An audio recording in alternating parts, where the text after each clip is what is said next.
you can read if you want to know more about me, but I'm a holistic nutritionist and health coach. I've been in this field for about 18 years now. I am a graduate of Clemson University in their health science pre-professional studies, and then I've just been in all different wellness components since then. But as of now, I started my business about 3.5 years ago, where I do health coaching and nutrition planning and really anything that my clients need.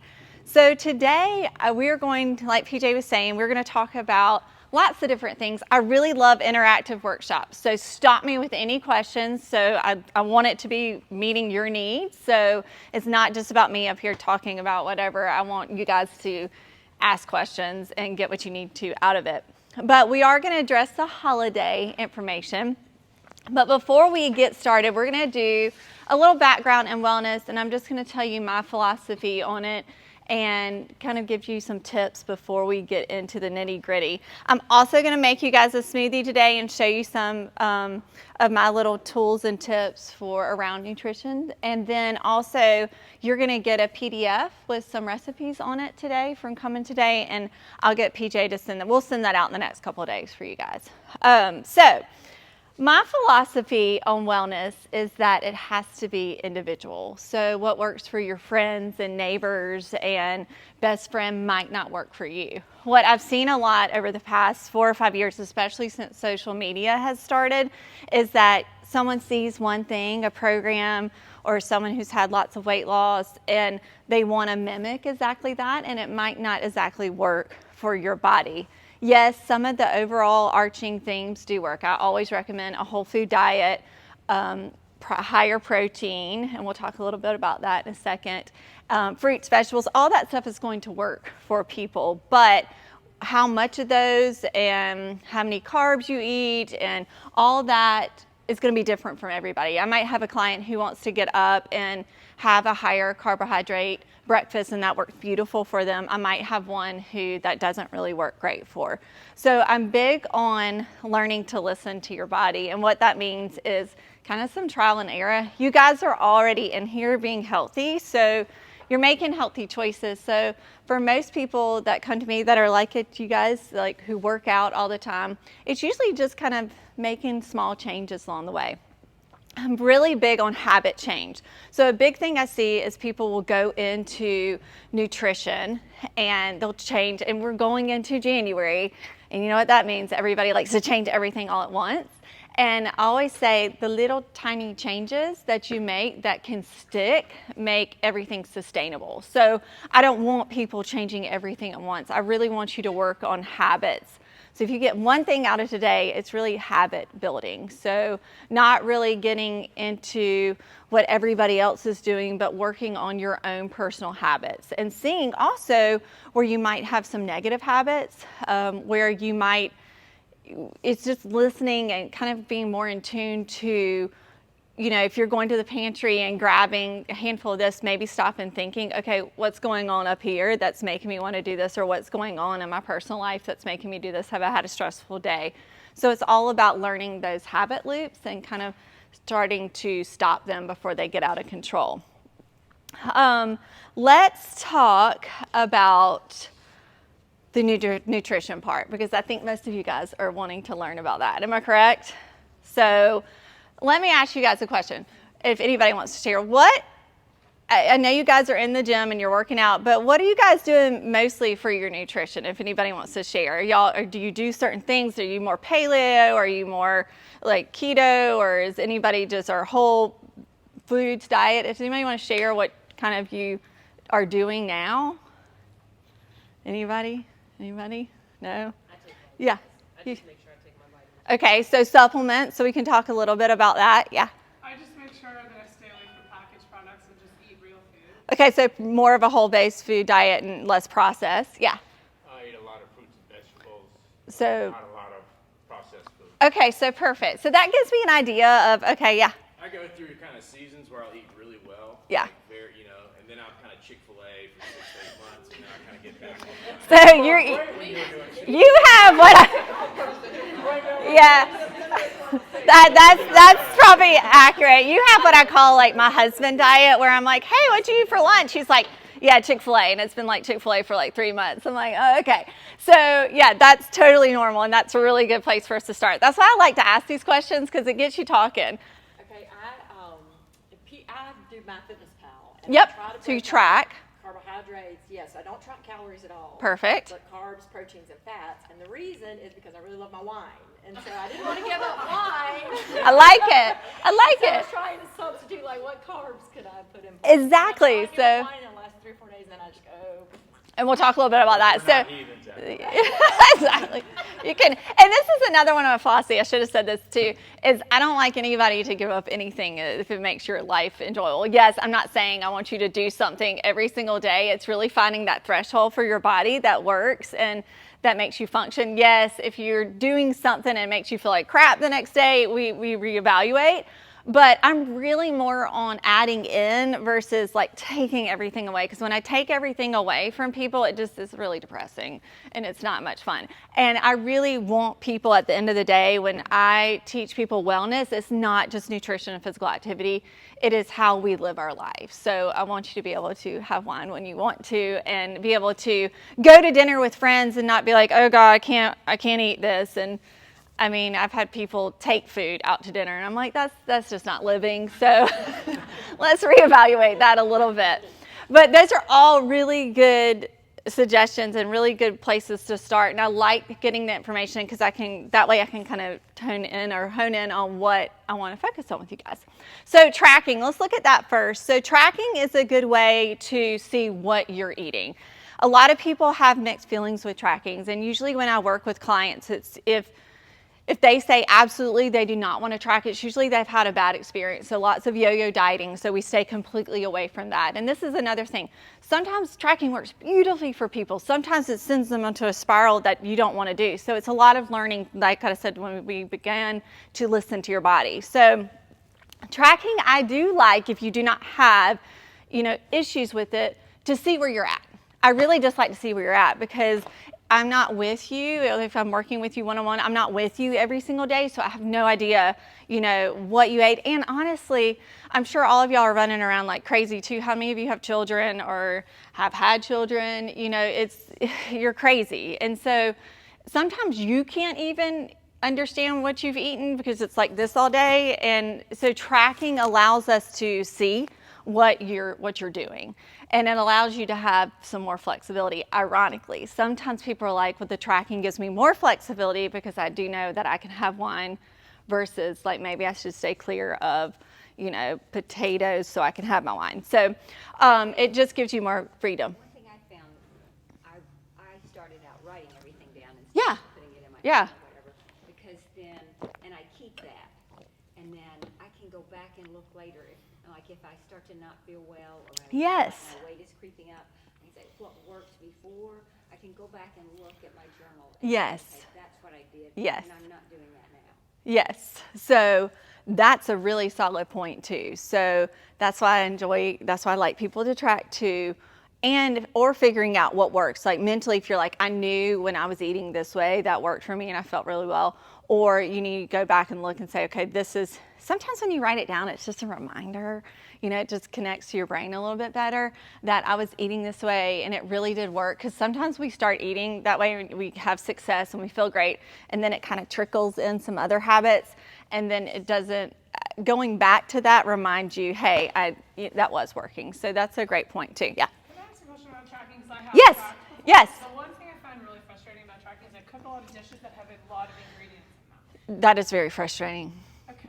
So That- that validates. Yes. So so say, let's talk about that for a second. So if you're having, like, what kind of a dish? Okay, Like I'm where you're gonna putting, my give me an family example. likes this, like, for example, it's like a mild Italian sausage, but bulk. Yes. And then it's like cauliflower rice, kale. Yep. Yeah. That sounds good.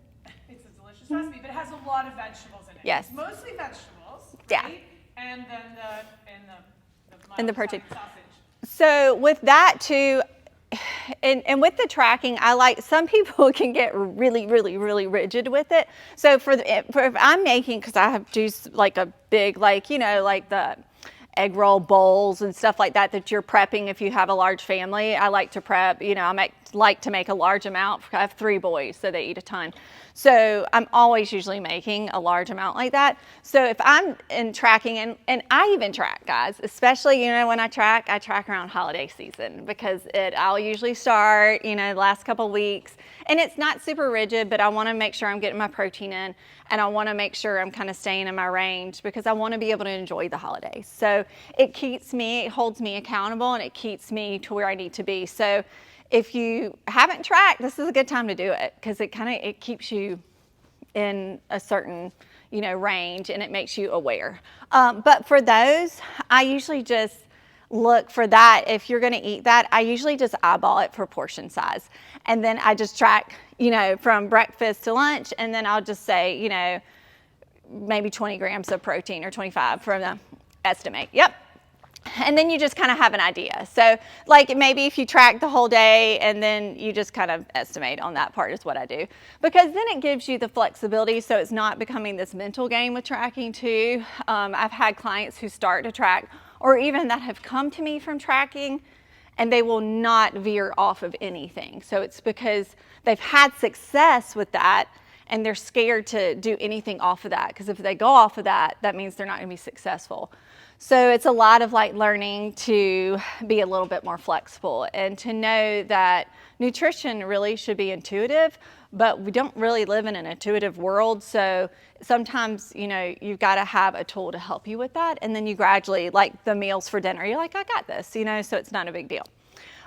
So thinking, let's move to that. Any other questions about tracking? Okay, let's move to what we're tracking and what I want you to be eating. So I suggest you eat, I always call them my magic 3, and that's protein, and it's in your little booklet. Sorry, guys. Let's see. Let's go to the protein page. Protein, you can read all through this later. Protein, fats, and greens are the ones. It says vegetables in there, which encompasses all of it. But when I teach my clients the magic 3, and this is before anything else on your plate, I want a protein, I want a healthy fat, and I want a green. And I'm going to tell you why. Protein is the most satiating of the macronutrients. It's what we need for our muscles to grow. Most of us are not getting enough of it. So, and especially women, we're not getting enough of it. Most men aren't getting enough, because we do the quick Chick-fil-A or the quick here, and it just doesn't end up being enough for you. So for the protein, a little tip that I do is say, whatever, if you fast, if you don't fast, whatever, it doesn't really matter to me. That first meal of the day, I want 30 grams of protein, 30 grams. So that's something we'll talk about how do we track that. But I want 30 grams. So remember that if you make one change this holiday season, remember, whatever you do when you get up, I want 30 grams of protein. And we're going to talk about some of these ways. When you talk about 30 grams, you're talking, that could be your breakfast, 30 grams. Yes. Or 30 grams, and then you can still have breakfast. What? No, I was saying if you're some people will fast, and so they'll break their fast at 11 or 12. And so I want 30 grams no matter your first meal of the day. Okay, Yeah. So most of the time breakfast, but if you're eating later, so whatever the first meal of the day, 30 grams. Okay. Does that make sense? Yes. Okay. And for protein, guys, I recommend 0.8 times your body weight. So there's a range, and a lot of scientists have studied this. There's a range from 0.6 to even a pound per body weight. So whatever your body weight is now, multiply. I go in the middle because it's a happy medium. If you have certain goals and you want to go higher, you can. Oh, thanks for bringing those. So do 0.8 times your body weight, and that's where I want you to start. So when I start with clients with this information, it's just one thing that they can grab. So it's one thing that they can track. I don't want you having to track all your different things, but what the protein does is it leaves you satisfied. It builds your muscle. It helps your metabolism. It just makes you feel full for longer, and so therefore you're not reaching for everything else. Another thing protein does, so it balances your blood sugar. When you're on this roller coaster ride of blood sugar, so most of the times, what do most people eat for breakfast? What are we pulling most of the time? Probably not you guys, but most of America. cereal, a high carbohydrate breakfast, and especially kids. This is one thing, if you do have children, it's one thing that it's just my number one rule for my kids. I want the protein, whatever else they want to throw with it, because kids are a whole nother ball game. They have to have, I'm big on ownership of health with kids. So they've got to, and mine are 8th grade, 6th grade, and 2nd grade. So the older ones really can do a lot for themselves. But my number one rule is getting that protein. You can put the carb with it, I'm fine, because what happens is that it ends up balancing that blood sugar spike anyway. So research has shown if you get adequate protein in the morning, that it helps you balance your blood sugar throughout the day. So that's why I'm really big on that first morning meal being the protein and adequate. So I'll have clients come to me and they'll be like, I'm eating 2 eggs. Well, 2 eggs is 12 grams of protein. That's not enough. And so we have to figure out how do we make it more. And I know, right? So, and it's like, and I'm not saying you need to eat 5 eggs every single one. We mix and match, and I'll show you how to do that in a second. But that is a big common mistake that I see is, and most of my women are like, well, I had 2 eggs this morning, and then they're starving again, and they're not meeting what they need. So that's usually why I am like, okay, let's get this done in the morning. Let's figure out a way. And also, guys, I don't want you to have 15 different breakfast ideas. If you're okay with 3 or 4, let's just do that. I'm really big on simple. I think in this age of social media that we've gotten really complicated with nutrition, and it does not need to be that complicated. Most of us live very busy lives, and I want you to be able to grab things really fast. I was on Your Carolina this week on Tuesday, and that was the topic of how to get protein in the morning. So, and I had 3 different examples, and they're usually the 3 different examples I eat daily. So 0.8 times your body weight for protein. And usually, guys, 1 ounce of protein is usually 6 to 7 grams, depending on the protein source. So your red meat's gonna be a little bit higher than, say, chicken. One thing I'll show you, let's see, let me plug this up for a second, guys. Okay, one thing that I tell all my clients to get is a scale. And this might freak some people out. They're like, a food scale? I can't measure everything. I don't want you to measure everything. I want you to measure your protein. I still, to this day, measure my protein. Not every meal, but most of the time. Sometimes I can eyeball it now because I've been doing it for so long. But when you first get started, they'll say, well, I had this, this, and this. And I'm like, I have no idea how much this, and this is. And so it's not really helping us because you have no idea what this, and this is. And lots of times I'll have women who say, well, I had 2 pieces of chicken on my salad. So I brought some that I had made. So let's just see. I like this one, y'all, too, because let me show y'all something. You can put, like, say you measured that. You can put this on it and do it like that, and it restarts it, and then you can add your food into that if you want to. Like your protein, I'll just add it in then, and it calculates. So that's an easy way. I like this one's on Amazon, too. Okay, so did that restart? Let's see. And you can use it for baking. Yep. I'm not a baker, but I will eat some baked goods. Okay, so let's say they had 2. Okay, that's 2.5 ounces. Okay, and how many times have you had a salad with just 2 pieces of chicken on it? Like probably often, right? So let's say the 3. Usually, like with chicken tenders, I like to do 4, which should be close to 5 ounces, okay? Which is roughly about 35 grams. Sorry, I should have brought something to wipe my hands with. Let's do that. So that shows you how you can measure the protein. It's a tool in your kitchen that can help you tremendously.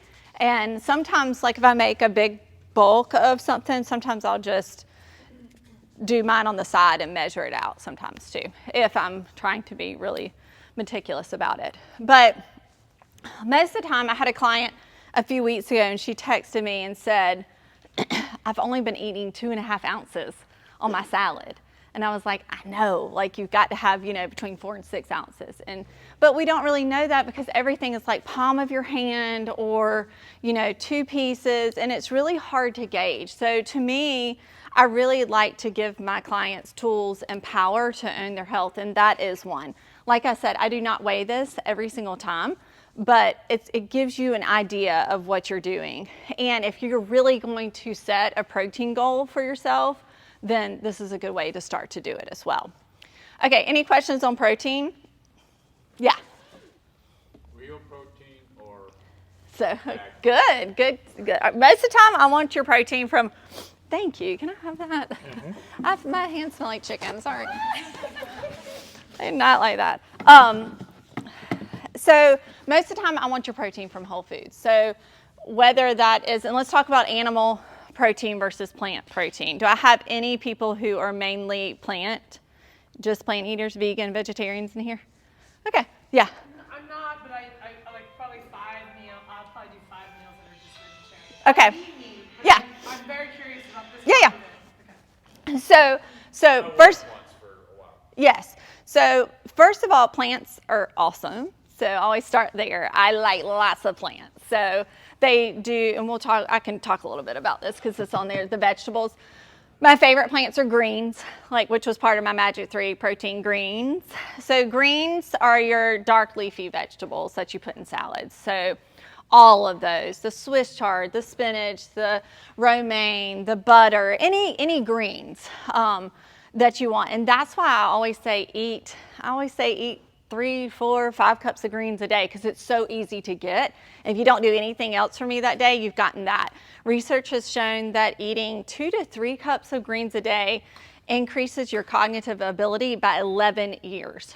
So meaning your brain is 11 years smarter than it was if you weren't eating the greens. And from 2 to 3 cups, which is not a lot at all when you measure them out. Either one. Like my kale and stuff, and especially when it gets warmer, she asked cooked or raw, and I said either one. Most of the time, I'm eating like a raw salad with my greens, but when it gets cold outside, I do like a hot salad where I do like kale and put the chicken and stuff in it. So you can do either one.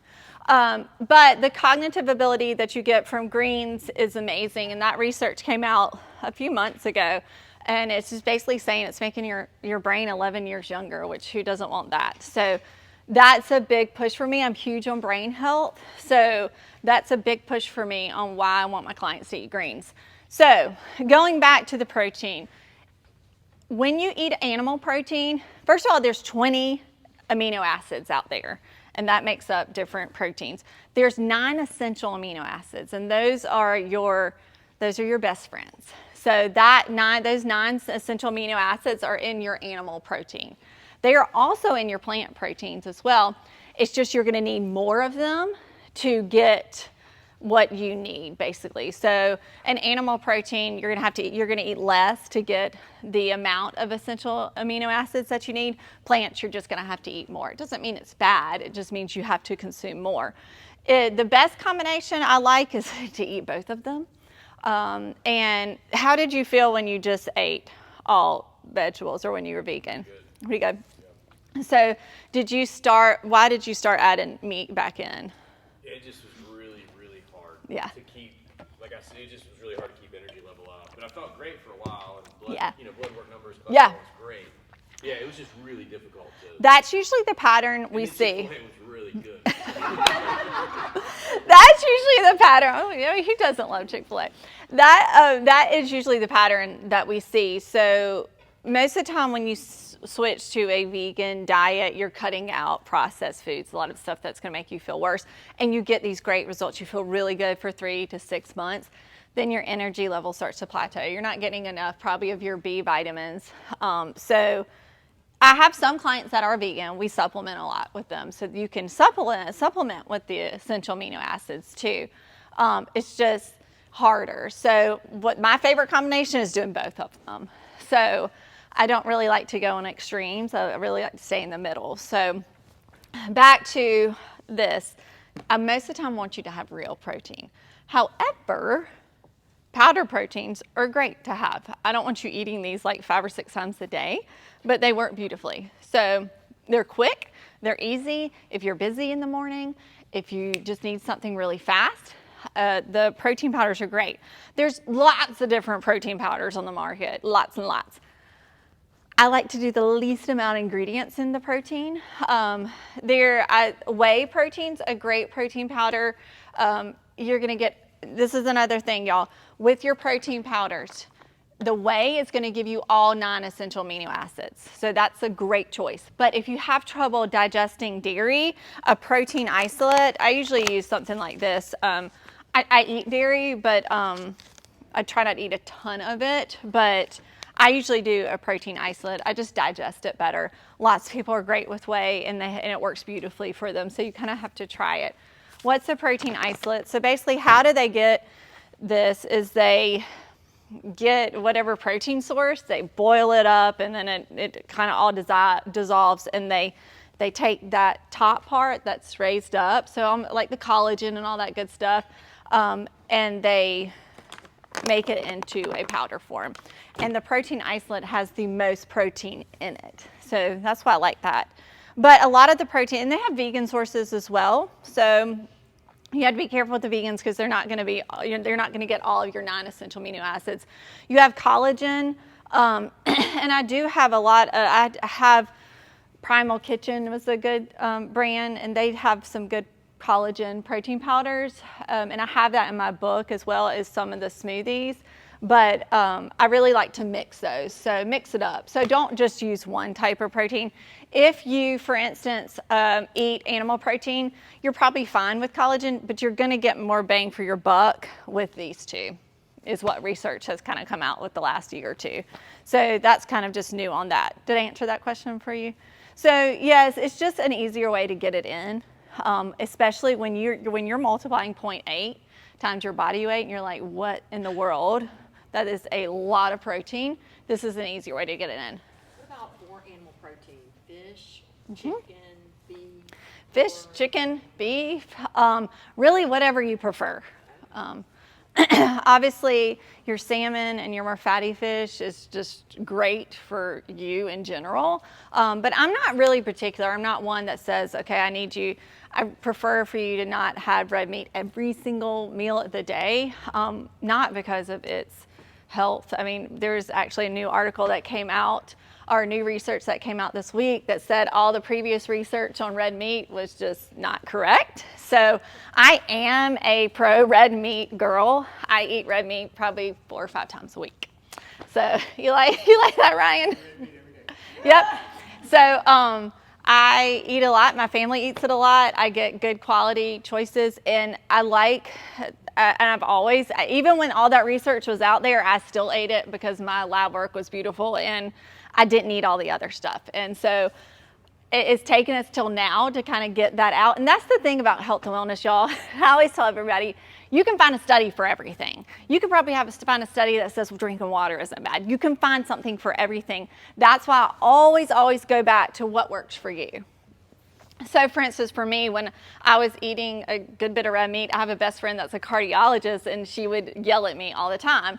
And so now she's like, yeah, I'm sorry. But it worked for me. And that's the thing. Some people can't digest red meat really well, so it doesn't necessarily work for them. So you have to figure out what sources work for you the best. So, but yeah, I'm not like an anti any kind. I always try to say, get the cleanest sources, so farm raised and pasture raised for beef, grass fed, all that. But and you can tell with your eggs too if you see a conventional egg versus a pasture, cage free.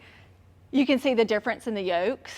But I always tell everybody too, if you cannot afford that, I'd rather you have an egg versus a bag of donuts. I'm big. I've worked with all different levels of socioeconomics, and I'm really big on just getting whole foods into you, however you have to do it.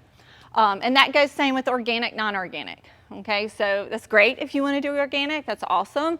But if you can't afford that, just get produce in. It's okay. That answer that question? Okay. Bone broth? Yeah, bone broth's excellent. Okay, had it yesterday. It's fantastic. So if you're making, if you're making a recipe, like my kids love a taco soup, so I make it with grass-fed beef. I like kettle and fire bone broth.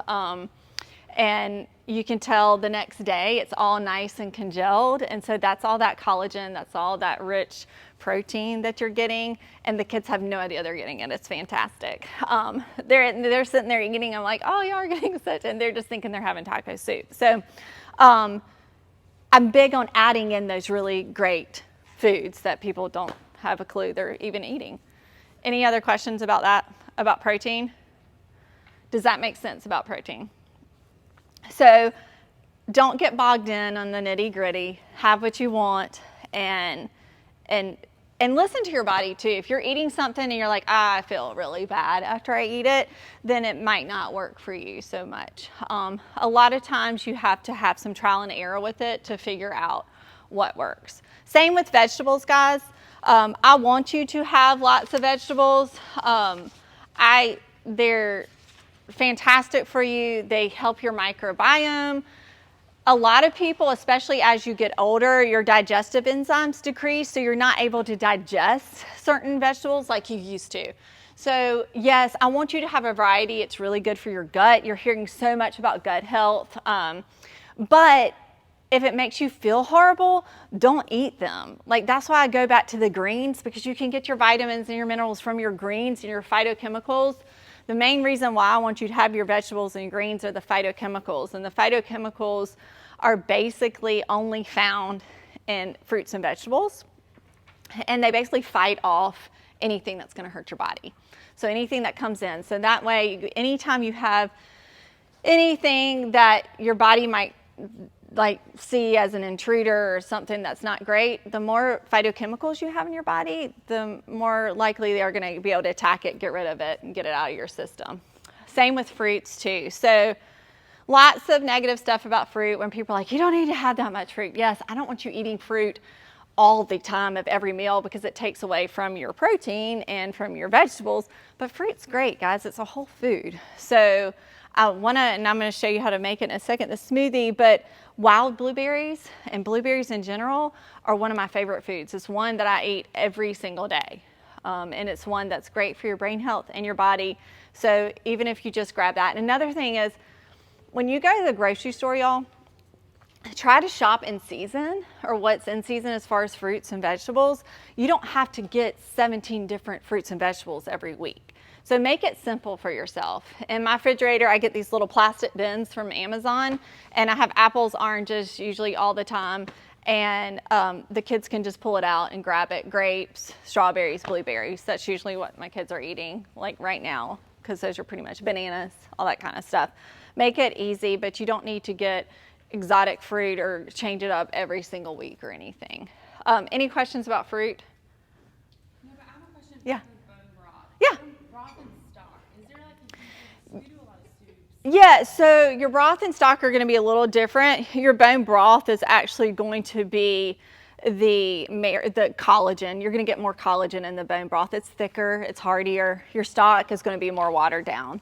So that's what you're going to, the bone broth is really similar to a protein powder in that they take it and boil it all out. So think of bone broth as taking the bones from like a chicken or something and then putting in a crock pot, which I make sometimes, and you just boil it and it gets all the marrow, the collagen, everything out of the bones. So it's just heartier.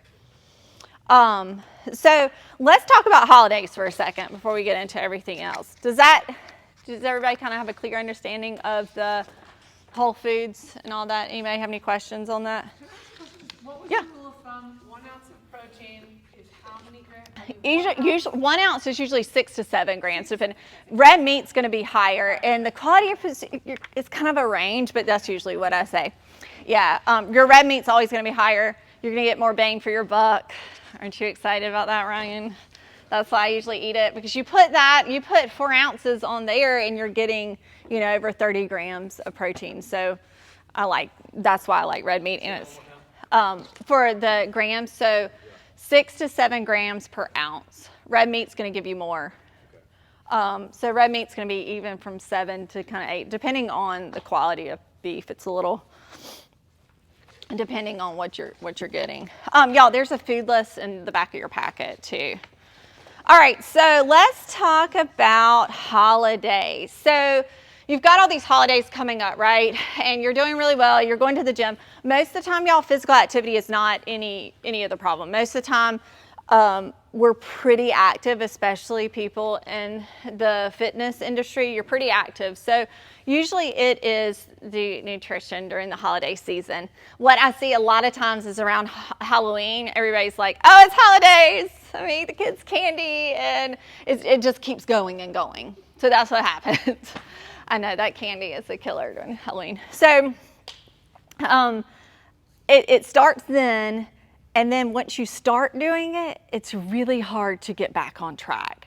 So what I tell people is, it's fine. I want you to be able to say Halloween. If you really wanted a piece of candy or whatever it is, go with your kids, have fun, but then reset, which is why I wrote this book, but reset the next day. I want you to be able to master the ability of resetting. So after working with people and being in this industry for so long, what I found, the people who are successful mentally can reset instead of letting it keep going and getting to them. So you have the flexibility to go and indulge and have fun, but the next meal, the next day, whatever it is, I want you to reset. I don't want you resetting, back and forth, back and forth, back and forth, but I want you to be able to have a meal, or let's talk about Thanksgiving. Say you went on Thanksgiving, you ate everything there was in sight, everything, all of the above, which is what you kind of should do on Thanksgiving, but everything. But then say you ate that that evening, the next morning, you're resetting. You're having your 30 grams of protein. You're eating a shake. You're eating something lighter. You're getting back. When the problem starts over the holidays is when it just keeps adding up. So my suggestion for you is, there's so much going on, right, during this time of year. It's like PJ and I were just talking about it. It's like we blink and it's going to be December. So you're busier. You're more stressed. If you have children, they're giving you their Santa list like every 2 days. Like PJ and I were talking how they like to give you a new list like on the 22nd. There's a lot going on the holidays. My suggestion for you is to look at it this way. I want you to be able to enjoy holidays, but I want you to plan a little bit. So say I want you to keep your breakfast at those 30 grams. I want you to have a really nutritious lunch. And if you've got a party to go to, then yes, you can have your couple glasses of wine. And another trick is I want you to eat before you go to the party. Especially most of the time it's just like picking up little finger food and stuff.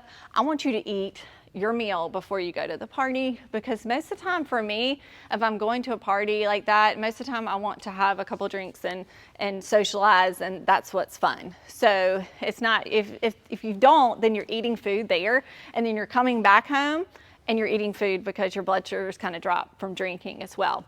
With the alcohol too, y'all, most people consume more alcohol over the holidays. Be careful with it because it can derail you.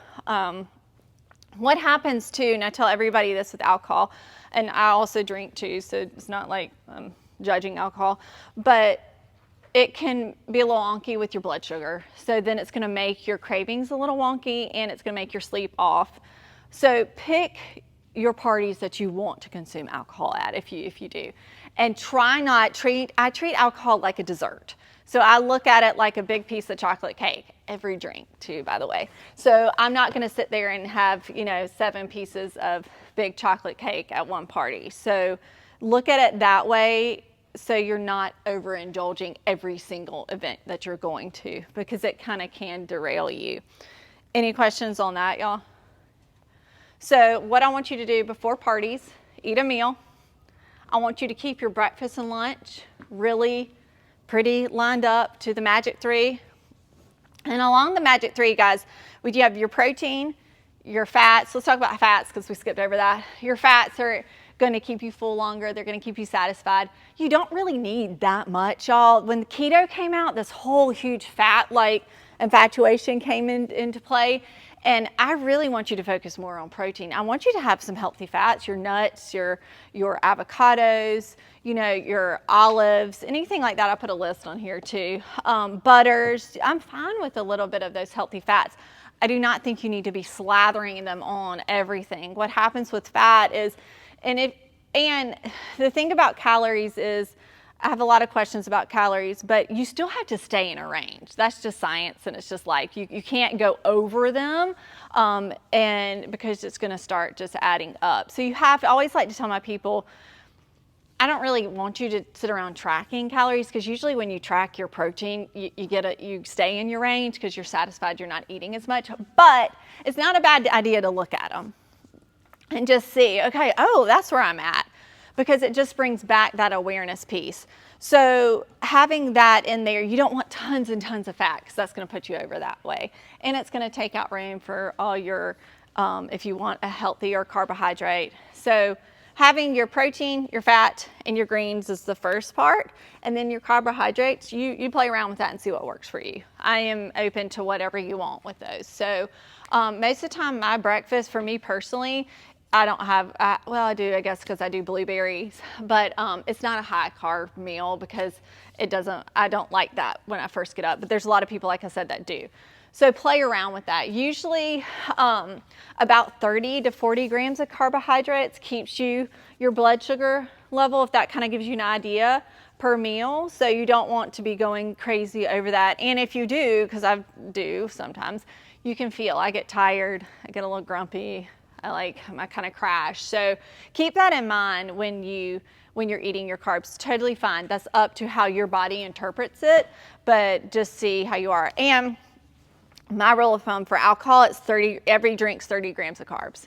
No matter if it says carb free, no matter, what it matter if I'm drinking my tequila, whatever it is, I still say, y'all are my kind of guys, red meat, tequila, I mean, it's great. But I usually say 30 grams of carbs if you're tracking it, because that's how your body's processing it anyway. So it just kind of keeps you on track. So let's see. Okay, any questions about that? I'm gonna make our smoothie so I can show y'all. Can I ask you something? Yeah. Remind me, are nuts an okay source Yeah. of fat and protein? Yes, fat and protein. Right? Yep. Is there a rule of thumb for nuts? Like an ounce of nuts? I do a fourth of a cup.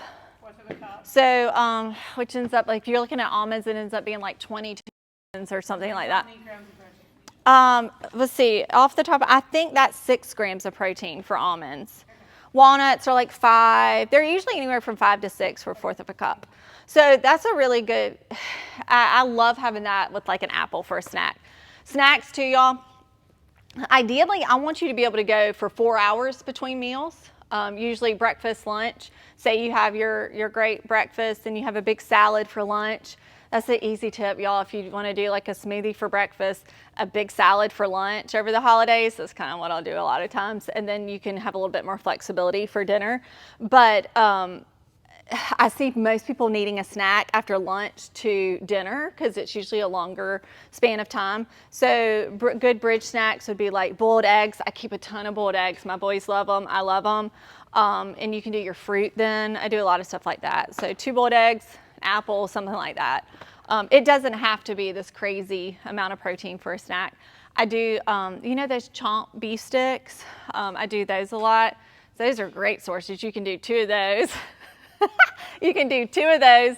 I think each one's like 10 grams of protein. I do 2 with an apple, and it's great. So easy. I have a question. Yeah. Kind of maybe off topic. That's okay. We can get off topic.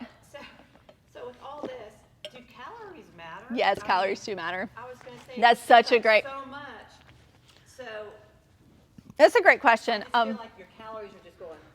Yep. Like this. Yeah. Well. Yeah. So the funny thing is, with protein, it's not a lot of calories. So you can eat a good bit. The thing about calories is, your calories do matter. If people say they don't, they do matter. What you're eating matters more to me too. So it's a combination that you have to find. So you can go on and calculate your calories on any, I like Legion Athletics. They have a good range on there. I'm big on a caloric range.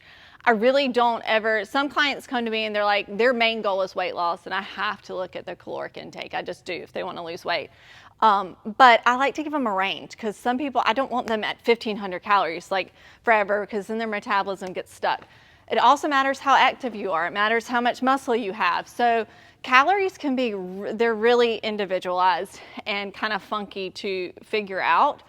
But if you track and you calculate your own calories, then you can see what works for you. You kind of know. But yeah. Did you say Legion Athletics? Legion Athletics. It's like Legion. It's a good, they've got the trackers on there. They've got macros. They've got calories. I like they give you a range. I'm big on that range, because a lot of times I'll have people who are in weight loss do, you know, their calorie, and on Legion it'll be like, hey, if you want to lose a pound, if you want to lose a half a pound, if you want to maintain, if you want to gain. I like that part. It gives you a starting place. Also, if you want to multiply your goal weight by 12, that gives you a starting weight as well too.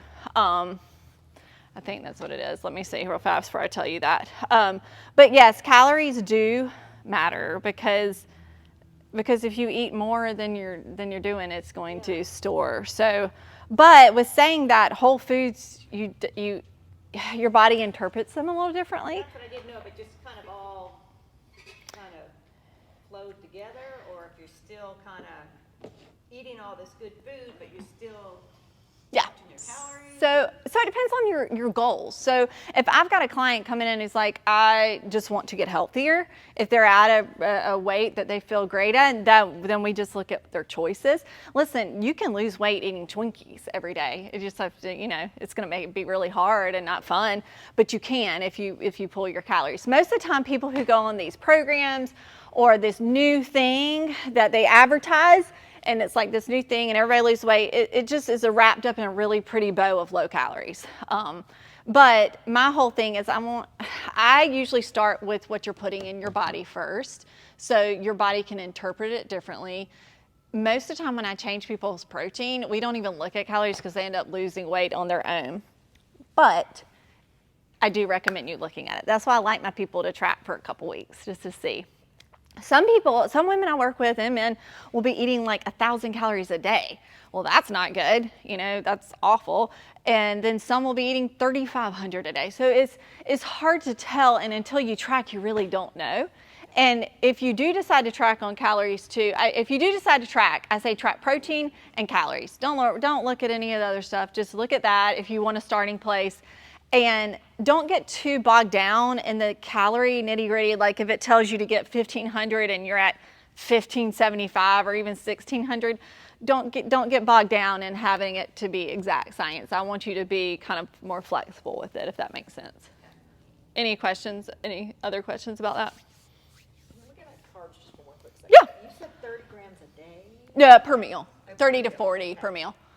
Is there a certain time of day that you would say maybe make sure you get them in the morning, or make sure don't go after 5, or what? That just really depends on how you are with it, and that's not for the whole day. Some people want to eat more than that, and that's totally fine. I've got clients who eat 300 carbs a day and they function beautifully. I've got people who eat 150 and they function beautifully. So it really just depends on what you want, but looking at that meal, what your body can process without spiking that blood sugar, is that 30 to 40 range. So that's why I said it like that. So a lot of times they say you sleep better having your carbs at nighttime. It just depends on what you want. I usually have more carbs at nighttime, but that just works for me. So it really just depends on what works for your body, and how your body interprets all of them. I know I say that a lot, but your body is so different than everybody sitting next to you and what works for you. Your age, your gender, all of the above. A lot of times with females, when we hit a certain age, it's harder for us to eat more carbs. We just digest them differently. So, but also the protein and the fat for women in particular, and for men, it's really good for your hormones too. So it keeps things stable. You don't want this constant blood sugar roller coaster, because then your hormones are doing this the whole time too. So try and keep it stable. Yeah. Just because she was talking about timing, do you recommend, like, you read that like you're not supposed to eat like, I don't know, 3 hours or more before bedtime. Yeah. So I usually tell people I don't like you to eat 2 or 3 hours before bedtime, mainly because you don't sleep as well. I like for your food to digest in there, and you don't sleep as well. And I notice if I eat, if I'm watching a movie or something and I have a snack like popcorn or something right before bed and it's like an hour and a half, then I don't sleep as well. So I like to do 3 hours. I feel so much better when I wake up in the morning having that 3 hour gap. A lot of people, with the whole fasting push, and it got to where a lot of times, I remember growing up, it was so funny now when all that came out, my mom said she stopped eating at 6:30 and she just felt better, so 6:30 at night. And it was because she was having that, 10, 12 hour fast. And now we've made it the thing when, if you want to fast, I'm not saying you have to go to like 12 each day. A lot of times that's not great for women's hormones in general. But if you want some of the same advantages, just eat earlier and cut it off and then eat your breakfast at 7 a.m. or whatever time you normally eat it. It just helps give your digestion a break. That's why I like to cut it off a little bit earlier. Okay, y'all ready to see the smoothie? Let's see if I can get it going here. All right, so a couple ingredients, y'all. I like almond milk. I like this brand because it has like 3 ingredients. The ingredients are almond milk, filtered water, and sea salt. So I like that. Check your almond milks because sometimes they can just have a lot of junk in it and it's not great. I use another good protein source. I use yogurt in mine if I want to get it because like this one I'm gonna make I think this one has like 40 grams of protein in it. It's just really fast and easy. But like I said, protein powder, pick the one. I'll do this one today so y'all can try that one. This one's at Whole Foods, Amazon. Both of these are on Amazon. But you can, like I said, you can try which one works for you. I'm gonna make it in the small one, y'all. I have a Vitamix too, but I wanted to show you, a lot of times people don't know what to do for serving size on these. So I'm gonna show you 1 serving and then everybody can just have a little sample to see what it tastes like. But I'm gonna show you how to make, like if you were gonna make it for yourself in the morning. So first thing, I want you to grab some ice. Now I usually like to fill it. I like these. This is the Ninja, y'all. Target sells them, Amazon sells them. I like to fill it up to that first little line. And then I like to fill my almond milk up. Second, because I don't like the protein powder to get stuck on the container. All right, then you're gonna do the protein powder. This is vanilla. And this is what my kids drink in the morning too. Super easy to do. They do it a lot. Sweetened with sugar? This is monk fruit, I'm pretty sure. I feel like this one I know is monk fruit. It's okay, you don't, I was just. This is stevia, which I'm fine with too. Speaking of sweeteners, monk fruit, stevia, totally. Stevia has been around forever and lots of research. Dates are great too. Yeah. You mentioned salt. I mentioned salt. Yeah. It's in almond milk. Yeah. There's always how much salt, no salt. Yeah, and it's not even enough. Like it's just got a little sea salt in it. But yeah, as far as salt in general, I'm a fan of sea salt and stuff, especially if you are having a lower carbohydrate diet. A lot of times we see people with really low sodium levels because they're just not getting it. Mainly they're not getting it in processed foods. So I'm fine with you sprinkling sea salt. I use it. But once again, that depends on like your body too. I do what? Do you juice at all? I don't, but mainly because I like to get my protein in as far as like for my smoothie, but I'm not against juicing as long as you get protein in to balance it up. Yep. I like this one, y'all. It's the mango and berry blend. And I use a half a cup of this. So it's got strawberries, blueberries, mango. But also I'm going to show you this other one that I like to get, especially for my kids. Dole makes, and this is not even organic, but Dole makes a little bag of it like this. it makes it really easy. I do half of it. I just cut it in half, and then it'll last you 2 days. If you're doing, my oldest likes banana and chocolate. I get the bananas that nobody else wants in the grocery store, the ones that are ripe, and I bring them home, slice them up, put them in freezer bags, put them in a little basket so he can just grab them out as he goes. Then the Icelandic yogurt, guys, it has 15 grams of protein and 130 calories and 9 grams of sugar. So that's good. Yogurt, you have to watch for sugar because it can get on up there. But I love this brand because it's got higher protein. What's the brand? Icelandic. Apple flavor? It's vanilla. And it's whole milk yogurt. Correct? Let me see what this one is. I'm not sure if this is whole milk. I don't think this is whole milk. No, but you can do whole milk. Let me check. What does it say on there? I don't. Low fat. It's low fat. But I'm fine with you doing whole. I've just heard a little bit like it's better. I've just read a little bit Yeah. that like processed dairy. Yep. Is better to go with whole. It is. I like that. I like Stonyfield has a good one that I like. I But just wondered if you had an opinion. I always buy Yeah. whole because I've just heard that processed Yeah. dairy. I kind of go back and forth between both, to be honest with you. All right, let me. It's a trade-off. It's a trade-off. Yeah. Let me plug this up for us, guys.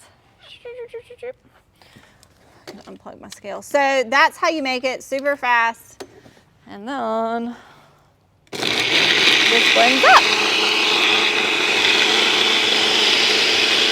And I usually blend it for like, I don't know, 20 seconds maybe.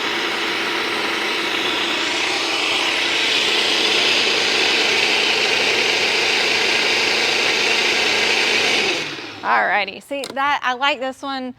Like I said, I have my big blender, but this one makes the individual size. So if you're in a hurry, you just take this off, and they come with the little attachments, and you just eat it and go. So I'll give y'all a couple samples of it. I'll make some more too. Oops, I'm making a mess, y'all, sorry. So that's a great idea for getting it in the morning. In fact, I have a hard time when it's cold outside. Yeah, come grab them. I have a hard time when it's cold outside to eat my smoothies, but it's so easy to. Make it without the ice. You could, but it's still gonna be kind of It's kinda chilly. gross. Yeah, I like a little bit in there. Tell me what you think. It's good. You like it? Yeah, I do. And like I said with smoothies, y'all, I'll make some for clients and be like, oh, I hate this one, Brady. And then they'll be like, oh, I love that one. So it's kind of like trial and error. I'll make some more too, y'all. What do you think about putting like greens and stuff? Yes, you can put greens in it too. What do you think about green powder, like Titan greens? Like athletic greens and all that kind of stuff. I'm fine with that too. Kids don't like a lot of vegetables. Yeah, then that's all. I know y'all kids are funky with vegetables. Oh, hold on, I'm gonna get some more. Even know it was there. No, I usually do spinach a lot but then my kids got older and they're like, it's green. And I'm like, no joke, it's green. So it depends on the kids and what they'll do. But mine eat vegetables, so it just depends on. But I have one of my little boy's friends, he hates vegetables, and his mom does spinach in it, and it works out great. So, yeah. But don't you need to be careful with, I mean, whole foods is always better. Yes. When you get things, the powders, whatever, processing, you lose a lot of the nutrients. You do. If you're talking about like the vegetables and stuff, yes. I'm talking about really almost. Yes. anything, Mm-hmm. those, Yep. Those things that are short packed, Yep. you lose So, those nutrients. yep. So I tell everybody, really and truly, I want you to eat as much whole foods as you can. Yeah. As far as smoothies and stuff, I'm fine with the protein powder because it is a pretty clean source of protein, and it's so hard to get it from everything because that would require you eating a lot. But the athletic greens and all that kind of stuff, they can be great and stuff, but I really like for you to do the work of learning how to build the habits of eating the food too.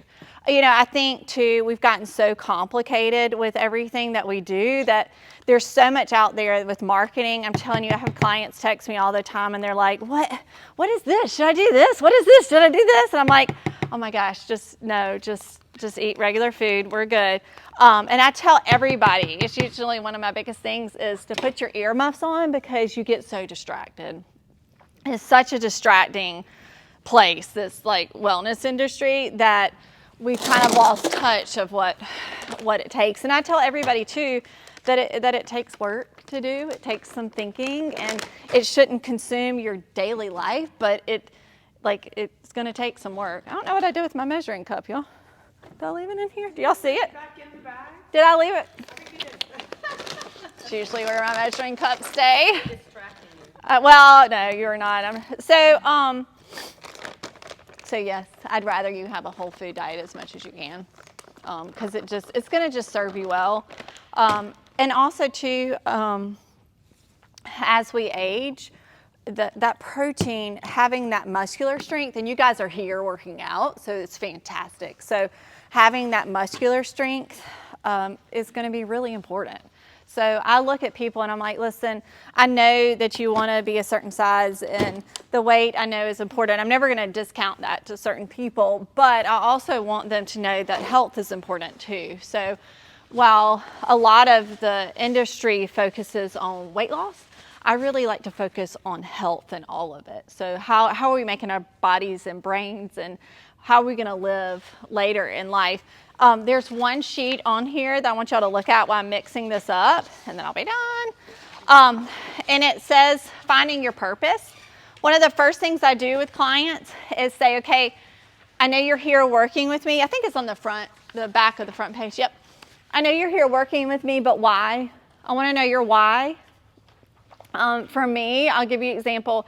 So you can say, hey, I want to be healthier, I want to lose weight. And that kind of runs a little, after a while, that's just another thought, right? But if you can connect it to something that's really meaningful and purposeful to you, then you're more likely to have success and stay on that path. So for me, it's my 3 boys, my husband, staying healthy. I want to be an active grandmother one day. I want to be super present for them right now. And to me, that lasts longer than, hey, wanting to fit in my skinny jeans. So think about your purpose. I've been doing this with people for a very long time, and it works. And if you can have more than one purpose, write them down, put it somewhere that you can see it. So when things get hard and when they get stressful, you can go back to your real deep down purpose of why you want to make these choices. And when things get hard, or you don't want to make that morning smoothie, or you don't want to cook that night, which is often, sometimes I'm like, oh, I don't want to cook. I go back to that and I'm like, okay, yeah, but no, I do. So you can, yeah. I'm going to do it real fast, and then I will answer your question. How many more do we need? Everybody get one? Wait a couple more.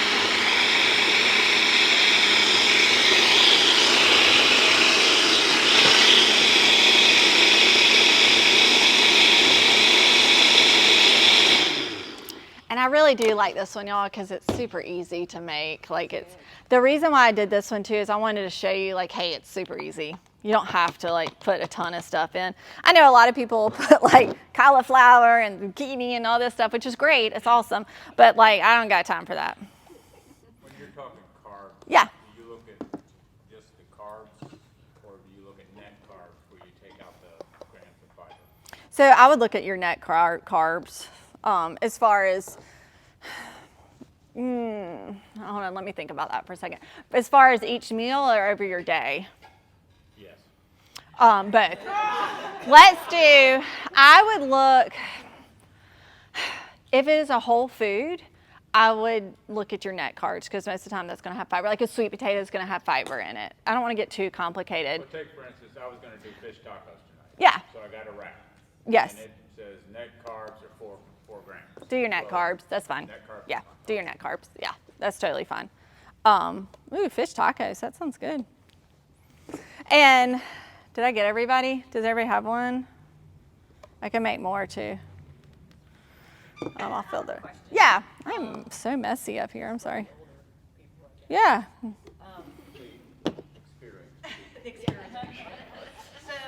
as we get older, of course, Yes. especially women too, more calcium and all this sort of stuff. So multiple vitamins. I take, of course, multiple vitamins. Do I need more? We're doing You're okay. all this stuff and supposed to be getting all these nutrients. Are we still supposed to take vitamins? So I always tell people supplements are what they are. They're supplements. So they're supposed to be supplements of your diet. It is really hard sometimes to get everything in your diet. I have a lot of questions about supplements, and usually it's usually people are using it for like this magical thing that's going to happen to you. But for you using it for your like calcium, technically if you're eating a certain way, you should be good on your calcium unless your physician was like, hey, you need to get more. But for instance, for me, and I always tell people with supplements, you can't negate your diet. You can't say, hey, I'm going to take all these supplements and forget about it. I'm just going to not eat these parts. So I want you to focus on eating first, but then if you're not getting enough of something, like sometimes we can't get enough magnesium. Magnesium is one that you're not getting enough of. Fish oil is one I like to give people. Vitamin D. Sometimes we just can't get enough of those right now. How we live, our lifestyle, how the earth's been, the soil's been farmed. It's just sometimes you can't get everything you need. So there are some that I say, hey, you probably should take because you're probably not getting enough. But with that said, I always say, hey, go get some labs done and see where your vitamin D levels are.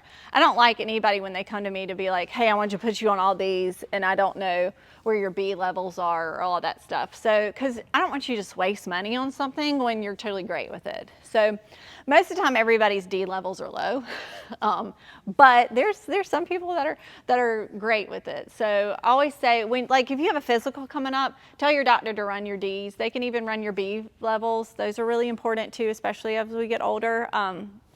Most of the time if you're eating enough animal protein, you're pretty good on Bs, but I eat a good bit of animal protein and I still have to take Bs to get me up. Or to make me feel a certain way, basically. So it just depends on you, basically. But I don't want anybody to have to run out and get tons of supplements without knowing if you truly do need them. Because really, nothing is going to replace a foundation with nutrition. It's just not. So I have a lot of people whose nutrition foundation is pretty junky, and then they get the supplements and think it's going to solve all their problems, and they're really frustrated that supplement did not solve all their problems. So definitely focus on the whole foods before the supplements. And then when you have a physical, ask your doctor to run some labs and see where you're at. That's usually what I do every year. I say, okay, show me where I'm at with my vitamin Ds. If I need to go up, I need to go up. But most of the time there's a handful, like I tell people, that it's probably not a bad idea to look into. Magnesium, pretty much, that's just a great one that I like, and I take it at nighttime. Helps you sleep. You're not getting enough. It helps with stress. But yeah, if you go into the supplement world, there's a supplement for everything. So I say just that's very individualized as well. But if you have to start somewhere, start with your diet first. Absolutely. What other questions? Thank you guys. Y'all been awesome. With the smoothie, you give protein powder to your kids. Would you limit that? Well, they don't eat more than my youngest likes some smoothies. No, because they usually don't have more than like 2 a day, so it's totally fine.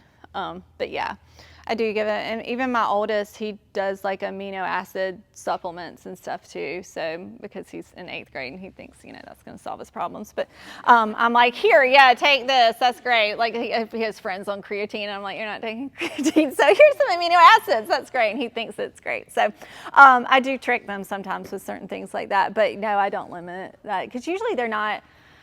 Usually they drink one almost daily, maybe 2. Weekends, they're not. They're wanting like cinnamon rolls and something like that. But I usually try and throw a smoothie in there with it. But like I said, that gives them some flexibility as well. What other questions? Anything?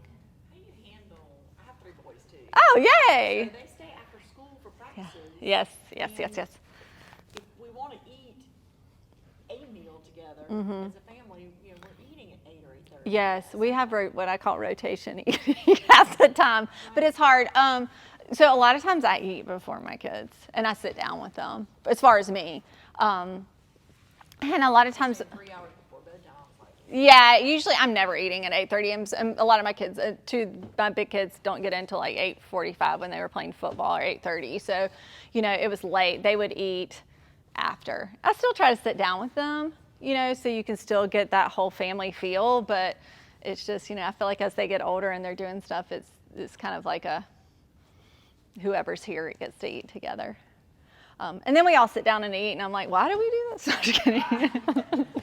You know, 3 boys, they're like wrestling half the time, so I'm like, oh, okay. But with their meals, I usually try to do some kind of meal that I can keep, like in the oven, that can keep warm or something. Or I do love my air fryer too, because I can cook chicken when they get home in like 10 minutes. So that's a big one. If you want to invest in something like that, I feel like such an old person. I'm like, get an air fryer. But it can make cooking protein super fast. Like salmon in it's really great. So, and a lot of times if they're buzzing in and we've eaten something kind of different, then I can cook that for them real fast. But most of the time we eat the same thing. It's just kind of, I'm mixing it up a little bit for them sometimes. And kids do need a little bit more. So it's been funny if you have children of your own. Like when mine were little, they were such beautiful eaters, and then, you know, as they get in 3rd, 4th, 5th, they kind of like start to kind of buck you a little bit. But then they kind of come back as they get older, especially if they're in athletics and want to perform a certain way. But always let them have ownership of it, because I think they've got to learn the habits sometime, and sometimes they kind of have to fall on their face with it and feel really bad after falling into a bag of like hot Cheetos or Takis or whatever they like to eat. And they'll say, God, I felt bad after I ate that. So I do like to give my kids some freedom to make some mistakes with it, and kind of connect. I like for them to connect what they're eating to how they feel. So any other questions? That probably didn't answer your question about sitting down and eating, but we're in the same boat if it makes you feel better. Just eat before they do. But I do. But I really do. I eat before they do. And I'll sit down with them and just talk to them about their day or whatever it is. But yeah, and it depends on the day how it goes. And then my youngest will eat beforehand too. So I don't know. It gets a little crazy, but the times that they're all together, we do try to sit together and have a meal, because I do think that part is important for the kids to learn how to sit and have a meal and have a conversation. But it's not necessarily all together all the time. Any other questions? You have one? Yeah. Under legumes, Yeah. I like to do like chickpeas or lentils, like Yeah. for protein. Mhm. It says eat moderation. Why did I put that? Why did I put that on there? Let me see. Oh, probably because of the because I want you to focus on a higher amino acid versus like the chickpeas. So I would rather you have, if you eat animal protein, I'd rather you eat animal protein versus the chickpeas, if that makes sense. Not in moderation of what you're eating, but in moderation of like your week. So I don't want you eating, if you will, like if you were vegan and you had to do that, we would switch it up. But in your whole week, y'all, I don't want you overeating any one thing, basically. I'd rather you focus on an animal protein versus the chickpea. So just kind of mix it up, basically, is what I probably meant in that one. I probably need to take that out. That probably isn't very clear. But really and truly with legumes in general, it depends on how you digest them. So some people can eat them a lot, some people can't. But I still want them not to be your complete focus. I want a variety as far as choices of protein. Yeah. What's the whole idea? I have terrible memory, so I read these things and I don't remember the details. But the combination of like kind of like rice and beans, providing like having that marriage of the two. Yeah. For the amino acids. Yeah, so, and that's more so like if you were eating more of a vegetarian combination. There quinoa and soybeans actually do have all 9 essential amino acids. They don't have as much of the level as animal protein. So when you're putting in like a rice and beans, they're combining the amino acid profile to make it bigger, basically. It depends on, like, brown rice is going to be higher in the amino acids. So basically they want to combine it to make it easier. But then some people can't digest that. So it's just, but that's probably what they're talking about with the combination as far as like Quinoa has all and soybeans, so like edamame, like a Yep. snack. Quinoa and soybeans, they do not have as high as animal protein, but they do have all 9. Most plants don't have all of them to be, the amount of them to be considered that high, but quinoa does. You just have to eat more of it too. So if you are going to pick something like that, I would pick like a quinoa because you're going to get more bang for your buck. And quinoa would be in here like that one, like your carby one thing. Yeah, and if y'all saw that, I really like to keep, like we were talking about keeping, I think I said it on the first page, just kind of like a guideline. I like to keep a, for your carb, starchy carb, no more than 1 serving per meal. So like I said, most of the time that's going to be your 30 to 40 grams. Sometimes like a serving of oats, I think is 25 or maybe it's 30, I can't remember. But kind of keep it around that. It just keeps everything a little bit more balanced. But with saying that, if you go over, don't freak out on it. That's just kind of some guidelines to kind of keep in your mind. Yeah. Can you give an example of like a breakfast that has 30 calories that's not a smoothie? Yes. That was Yes. my exact question. So, okay, so I do breakfast casserole a lot at our house. You can do it. Do y'all like eggs? Are y'all good with eggs? Okay, some people are like, because I kind of mix it up. So I'm going to give you some egg versions because we eat a lot of eggs. And I'll give you some non-egg versions. So breakfast casserole, I love this. I make it probably twice a week because my kids eat it constantly. So if they don't want a smoothie, they do that. So you can do turkey sausage. I don't care if you do regular sausage. I do eggs. I do peppers. I do onions. I do mushrooms. I put a little cheese on the ones for the boys. I usually don't put it on there for me, but you can. It's not a big deal. And then they eat that. So you can do that. You kind of have to figure out the portion size on that because it is made a certain way. But if you don't want to do that, you can do it in little individual cups.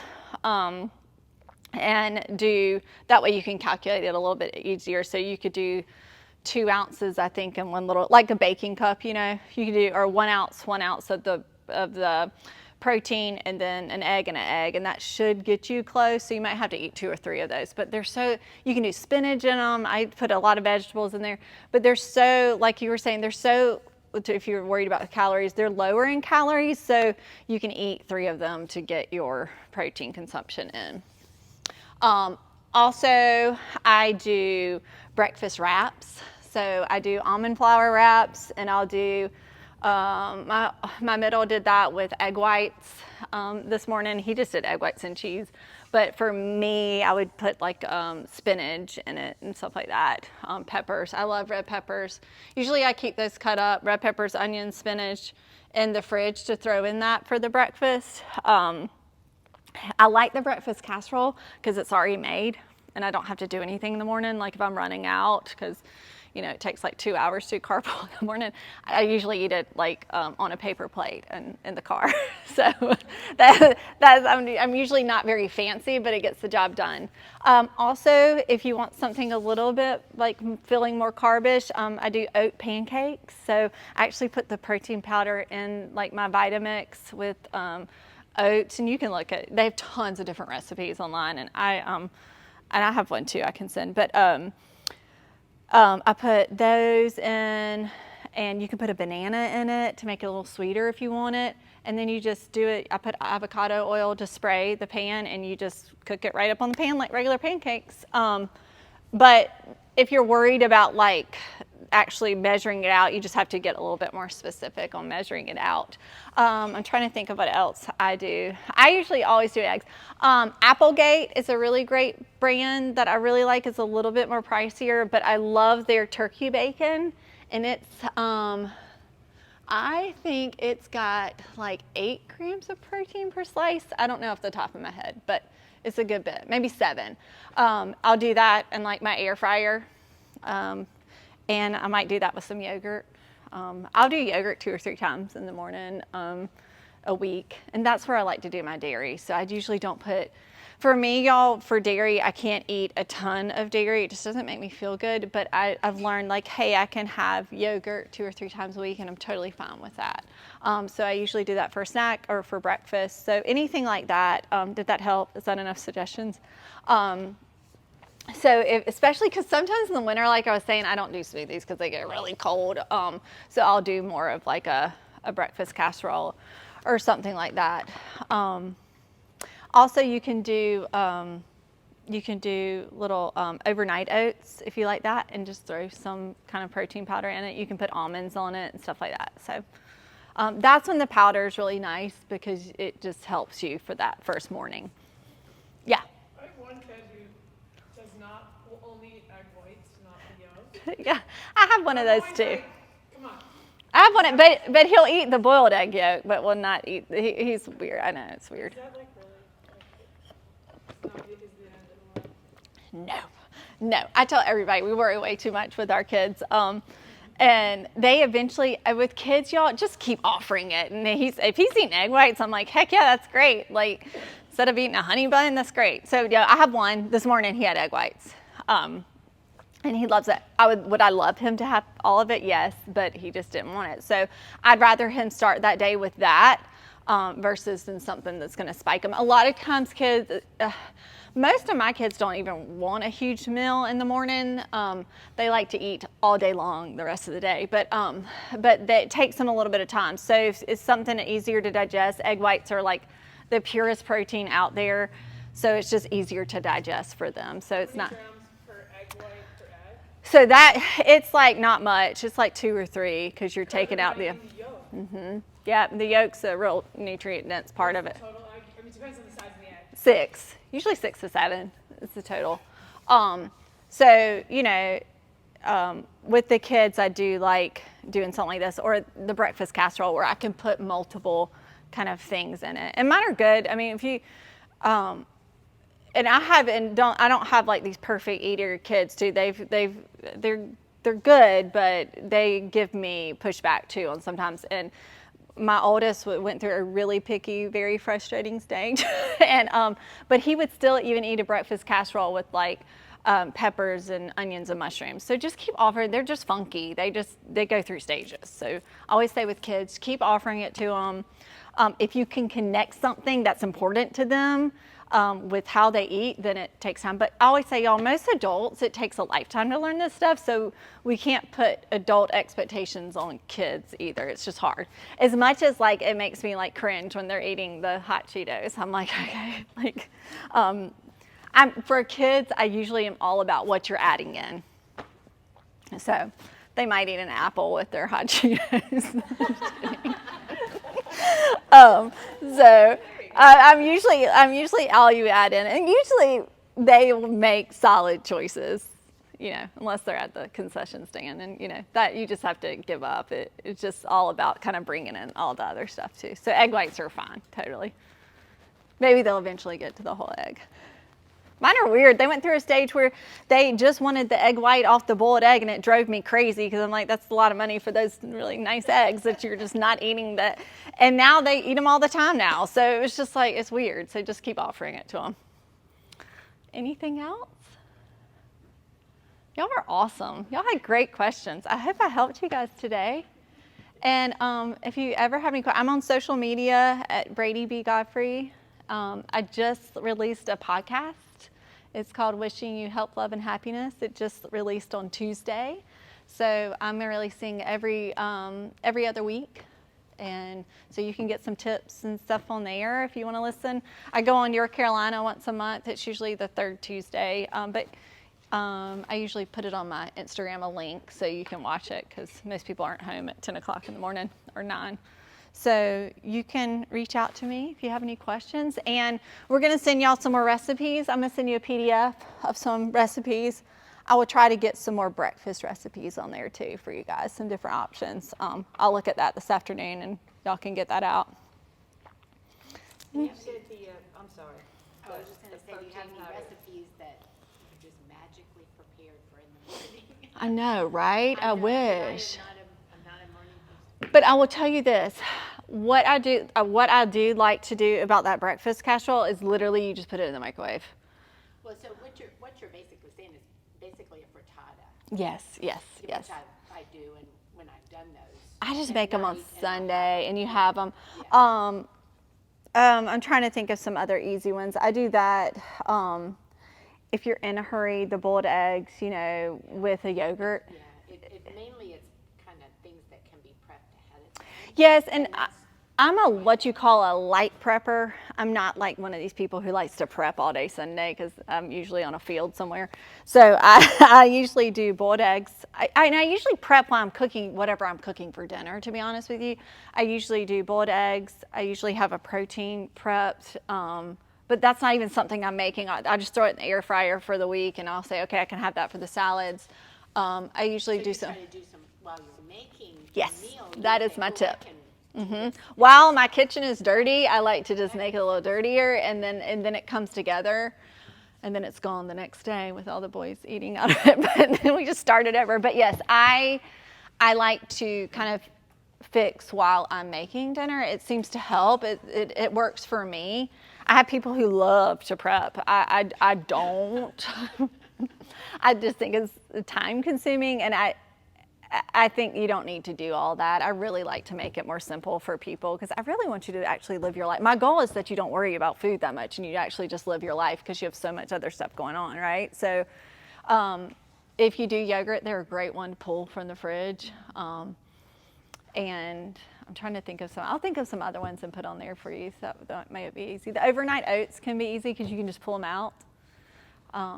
And then it depends on if you like eating breakfast. So if you need a second, y'all, I'm fine with you not eating breakfast till like 9 or 10. Especially if you had like an 8 o'clock workout or something. So just try to get and also y'all, like my goal for you is to get 30 grams. If you've been eating 10 and you bumped up to 15, that's fantastic. Like that, it needs to be a gradual thing. Don't feel like you're like, oh, I gotta get it all in all the time. just gradually work on that. So and then also you'll find a little threshold if you're clocking, if you're doing 25 grams, that's great too. That might work beautifully for you. So just look at that. What was your question? Yeah, so you said the protein powders you can get them at what? Amazon or Whole Foods, yeah. Both of these are Amazon and Whole Foods.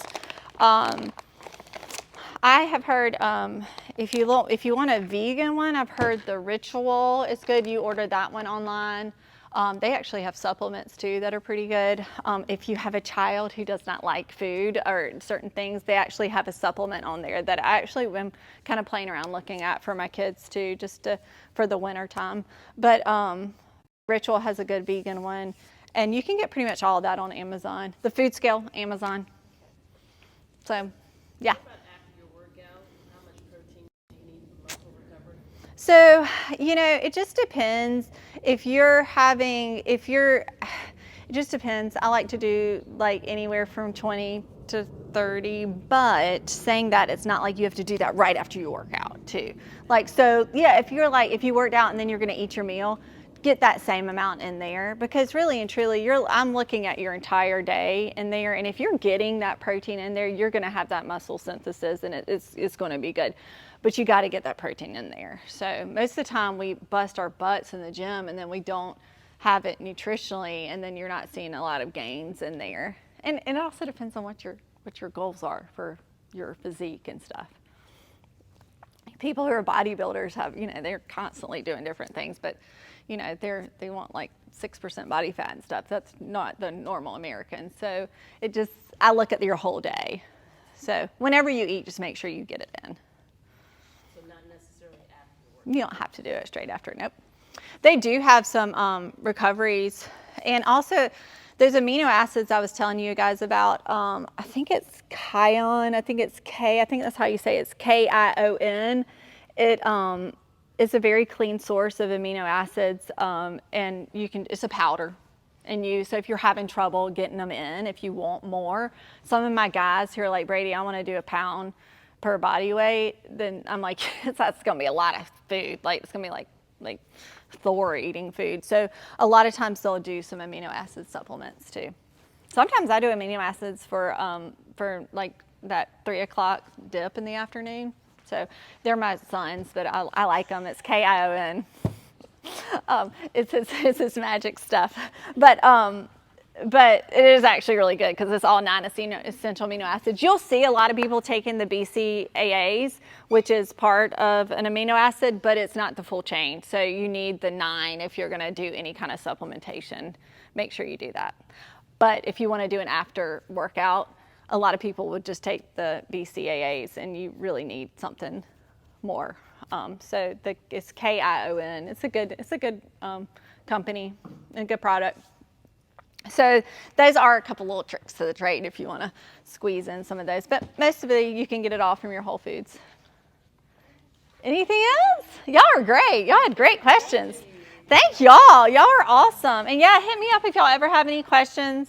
Oh yeah, my book is on Amazon. It gives some more recipes. It gives you a total reset for 14 days or so. It just went on Amazon a couple weeks ago, so it's a lot easier to order now. So you can grab that. I try to get some stuff out there that people can get versus just meeting with me. That will be easier, and the podcast will cover a lot of stuff too. So thanks for having me, everybody. Thank you. Thanks.